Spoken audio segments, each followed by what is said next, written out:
Hi guys, this is the advisor and welcome back to my channel.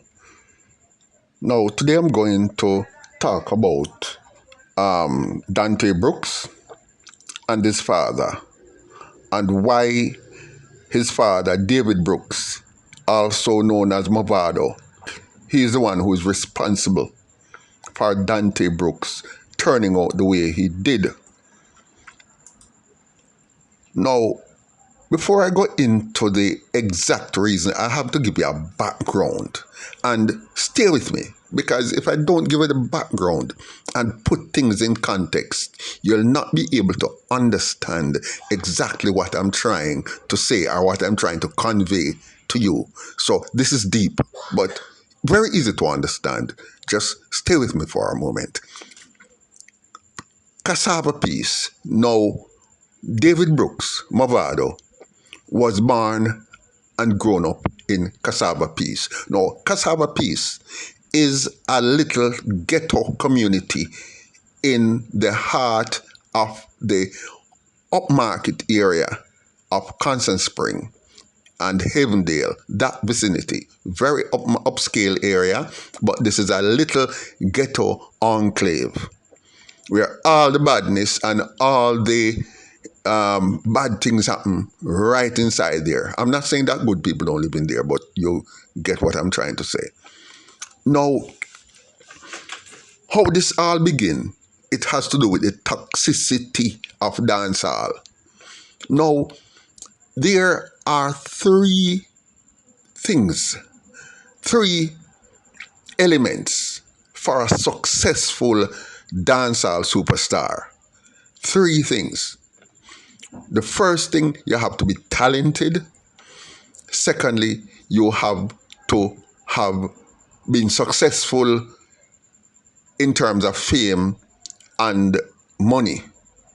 So, talent, success through fame and money, and Mavado had that. The father, he had that. But there was one more element that he needed in order to be the dancehall superstar that he wanted to be. And that was, he had to control turf. Now, there's only one person. It is arguable, but there is, as some would say, that there is one person that stood in the way of Mavado having the superstar status, the topmost man in dancehall throughout the world. And that man standing in his way was Vybz Kartel. Now, Vybz Kartel had the other element. Vybz Kartel, he was talented, he was rich, and he had fame. And he had a section of a community called, he had all of the community of Waterford under his thumb. He could go in there, he was the slum lord. He could go in there, beat who he wants to beat, injure who he wants to injure. He decides who gets broken bones, who gets beating, and who dies. And that community he had, as not just that community, but other communities within the Portmore area of St. Catherine that surrounds Waterford. And it extends some way into the Hellshire area and even into Spanish Town. So Vybz Kartel had arrived, because we have to understand that in dancehall, toxicity is a natural part of dancehall. You can't come onto your own as a dancehall superstar without you control turf, control people, and is capable of deciding whether people lives or dies. And you can't be a superstar and dancehall superstar really in the culture, in the dancehall culture, unless you are known or have a reputation of killing people. That is how it goes in dancehall. Because dancehall, we have to understand, dancehall is not just about music. It's not just about music. Dancehall is about music combined with extreme violence. And you cannot have real dancehall without violence. They are part and parcel of the same coin. Music, dancehall music, and murders, and beatings, and violence. That is what it calls for. Now, Mavado decided that he needed to step up his game because Vibes Cartel had everything, had all three elements. He only had two. So he decided now that he wanted the third one. And where better place to start than the community where he is from? And being from a place called Cassava Piece, he decided to make Cassava Piece his personal fiefdom where he can decide who lives, who dies, who gets what. How did he start? Over the years, he would keep a little treat, according to what I hear, and he would give some little charity to a little old person here and there, and therefore he began to develop a bit of influence. But the big time that Vibes Cartel have, he didn't have that. So he stepped up his game. He started to get some of the men in the area and he started to issue guns.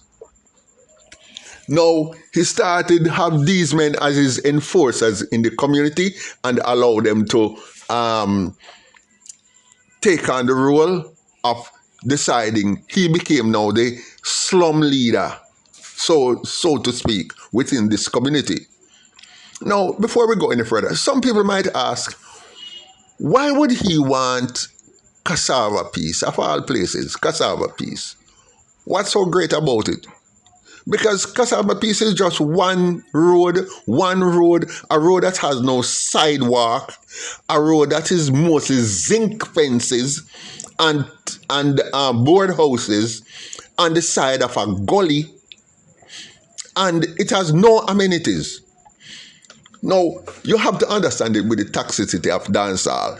Mavado didn't go in there and decide to control the turf by building a clinic or a daycare center or anything, a youth club or a computer training center, nothing. He went in there and started toxicity, badmanism, because that is what dancehall gives. Dancehall, it's a culture. Dancehall is not just a music genre, a break off of reggae. It's not just that. It's a culture. And dancehall and violence are totally intertwined. You're inseparable. And the higher up the ladder you go in dancehall is the more toxic you have to be. And the people who follow you are also toxic. It is just what dancehall is. Now, if you can look at these photographs, what you're going to see is these are two examples of what Cassava Piece looks like. The first one, as you can see, the zinc fence on the side, and the other one, the one with the zinc fence that you can see on the right, that one is up to the Constant Spring Road end, where you enter by Constant Spring Police Station. And the other one is the one that you would enter from Mannings Hill Road. Now, it is on the side of a gully. It is a depressed community. It has nothing. So you might want to know, what interest would a millionaire, a US dollar millionaire, what interest would he have in controlling this piece of turf? There is no factories in there. There's no manufacturing area in there. There's no people in there with any high level of, university students or anybody there of a certain caliber. It is just like, it's just a depressed community. Well, you have to understand, that in dancehall, he didn't want money. He want nothing from this community except complete obedience. And once he have complete obedience, he has bragging rights. And bragging rights is what Mavado wanted.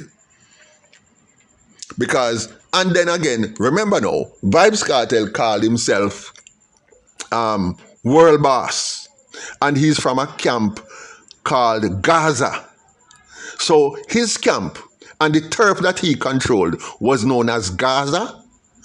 And what Mavado did, he had to have a rival camp. So he started putting out the word that he controls Cassava Piece and he's going to call it Gully. And over the years, we have been hearing about Gully and Gaza. Now, he needed to take complete control of that community because when he was saying that, he did not have complete control. But men respected him in the community. Here's the mistake that Mavado made. He was grooming his son to take. He wanted his son to be the top man because Mavado wanted to rule Cassava Piece by proxy. In other words, he wouldn't front the thing. He would stay behind the corner or in the at the back because what he did, he didn't want to mess up his US visa. He didn't want the notoriety of being up front and see himself as a gang leader or as a gangster. So he would want somebody to be on the ground doing the operational things while he would stay behind the scenes as the puppet master and manipulate things his way, which is to some extent the way Vybz Kartel was doing it. And if he's going to be his rival, he was going to emulate Vybz Kartel as much as he could. But here's what he did. He had a young son who could not take over Gaza, who could not take over Gully for him at the time, but he was grooming his young son. The leadership of the Gully. Now, in order to groom his son, he put his son in the council of the bad men in the area. All the people, all the shooters in the area, he put his son in their council. When they are smoking weed, the little young youth, between the ages of 9, 10, 11, he was in the council of gunmen. He was there being influenced by all the toxic people that were there in Cassava Piece. Now, as time went on, under the grooming of his father, Dante Brooks started to flex his muscle more and more and more. And he became more and more assertive under the guidance and instructions of his father. He stopped going to school regularly. He stopped wearing the proper uniform. He goes when he feels like going and he talks to anybody anyhow because as far as he's concerned, under his father's influence, he was now bigger than everybody and he wasn't taking any talk from anybody. His father put him in a big house to live mostly overseas while he left Dante Brooks to do as he pleased. So this young man grew up under the influence of his father, knowing that he can do whatever he pleases with impunity, and that he was led to believe. Now, as the years went on, Dante Brooks became more and more assertive to the point where he became a total pain in the butt to everybody around him, to all the enforcers within Cassava Piece. Now, he started flexing his muscle too much, and the men in the area felt that he might fly past him nest. Because he started trying to give big man orders who've been firing guns years before he was born. And he started giving these men orders. Now, these men pushed back. And this pushback was going on for a while. But because his father is Mavado, the men kind of tolerate him to some extent. But eventually Dante Brooks got so overbearing so overbearing that it reached the point where on one occasion a man had to spans off him face and chuck him and run him, chase him away. Bilious, because he was really doing too much and the people were becoming tired of him. But he was being groomed by his father, and he was being egged on by his father to be that assertive and to be that forceful among big men. And in all, the big men had tolerated him for a while, but it reached a point where they decided that no, this little boy can't come in here and come rule me. He doesn't even live here. We only know him through his father. And he's coming and disrespecting big men in the inside Cassava Piece. And eventually, one of the men snapped. They pushed him in his face, chucked him away, and run him, chase him away. You know, show him that they have no respect for him, and he is to go away. He went back and he told his father. Listen, the man did this to me, and so on. What did the father do? The father come into the area, catch one of the men who were involved. I don't know if it's the same man who had spans off him face. But he backs the man, and humiliate the man right in public to say, you can't do my son this. He didn't see his son as doing anything wrong, you know. Even though the son was so overbearing and disrespecting big men, the father didn't see anything wrong with that. What he did, the man that his son reported to him or complained to him about, he came in, backs up the man and left. Well, the community got somewhat peeved at that, and they decided to take a stand. Next time he came in there, they fired shots at him. They fired shots. It was in the newspaper. He had to run away from Cassava Piece. Remember, you know, this is his turf. And not only his turf, but he is trying to make it stamp his ownership, stamp his legal, or stamp his ownership on this community and make it his. So he can have bragging rights against Gaza, which is owned by Vybz Kartel. Remember now, you know, this is the only thing separating him from the superstardom status in the dancehall category is by being able to control a community and be the overlord of that community. He just didn't have that. So when the men fired shots at him and he had to chase out of Cassava Piece, he realized that his plans were falling apart. Now he had two choices. Either give up the ambition of becoming the overlord for Gully, or he would need to fight back. And if he had to fight back, if he was going to fight back, he had to come good. Well, he decided on the latter. He decided to fight back. He decided that now he had to step up his game and he had to do something very drastic, which would show that this is his place and he's not going to tolerate anything in his turf that he knows, as he owns. So he was going to now stamp his authority on Gully, or Cassava Piece as we would call it.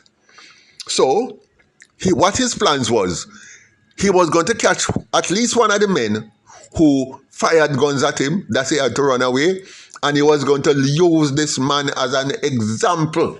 So Gully God up against World Boss.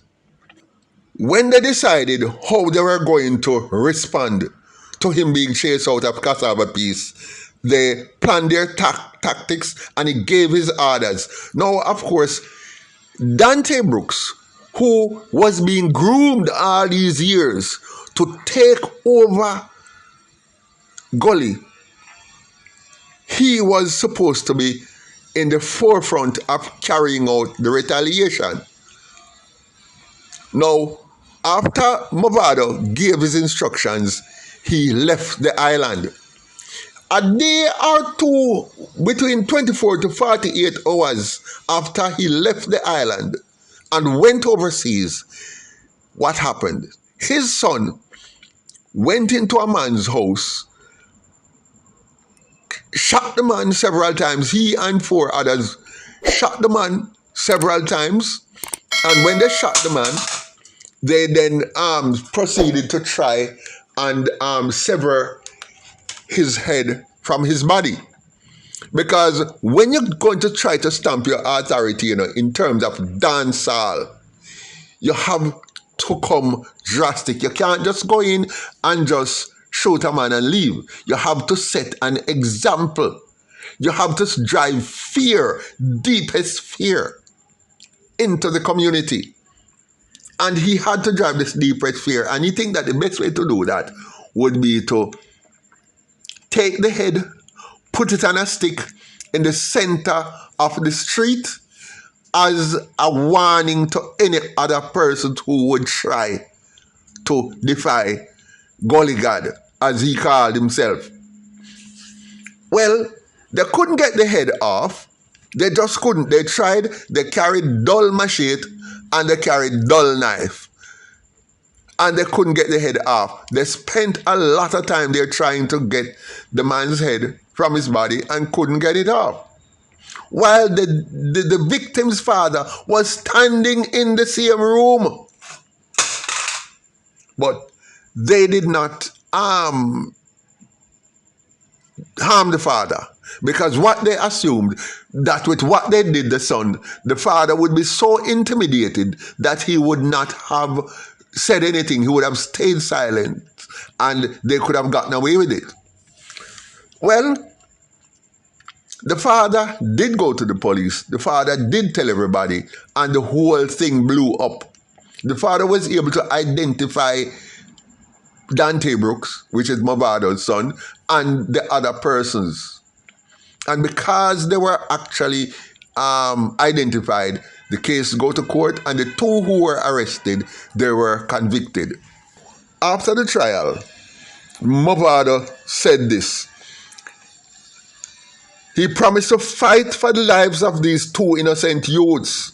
That's what he said. He wanted to fight. He's going to continue fighting for the lives of these two innocent youths. And he said, it's like my son was found guilty before the trial, but I'm going to point out everything and the injustice one day at a time. But to this blessed day, going 2 years, he has not pointed out one simple injustice or said why they were innocent.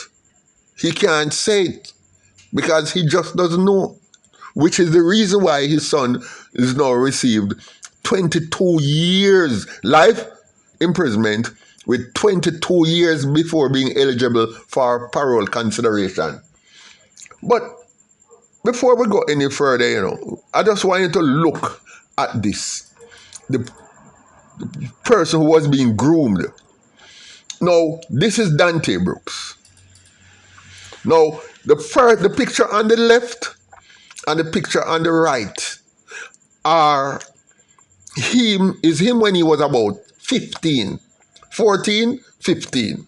Now look at the eyes. Look at the eyes. That is like looking to the eyes of Satan himself. You notice every time he has no smile. His eyes are sharp like a spear.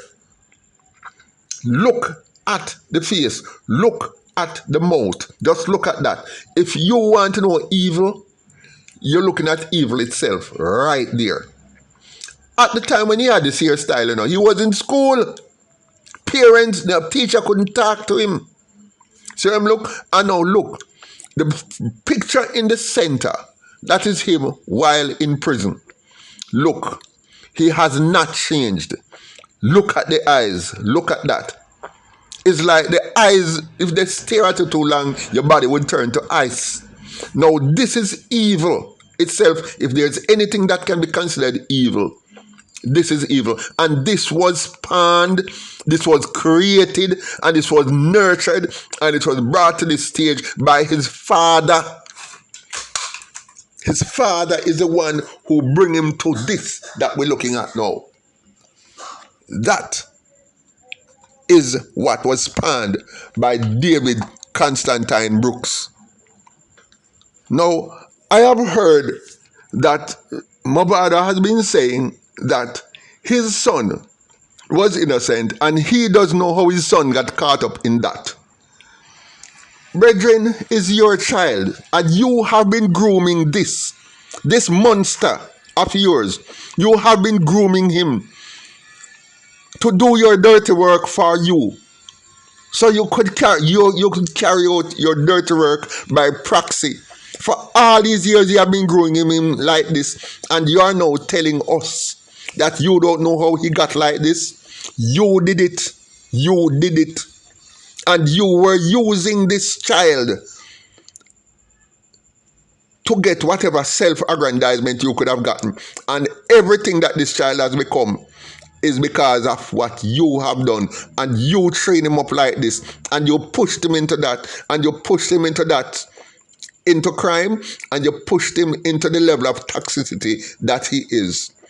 So try to understand, you are totally, fully, and the world must know that you are completely and totally responsible for this. But let me tell you something. No matter where this goes, when this comes out in 22 years or 30 years, as the case may be, that monster will always be a monster. There is no change in that. That is what? That is your creation, David Brooks, Movado. And you will have to live with that, the consequences of that.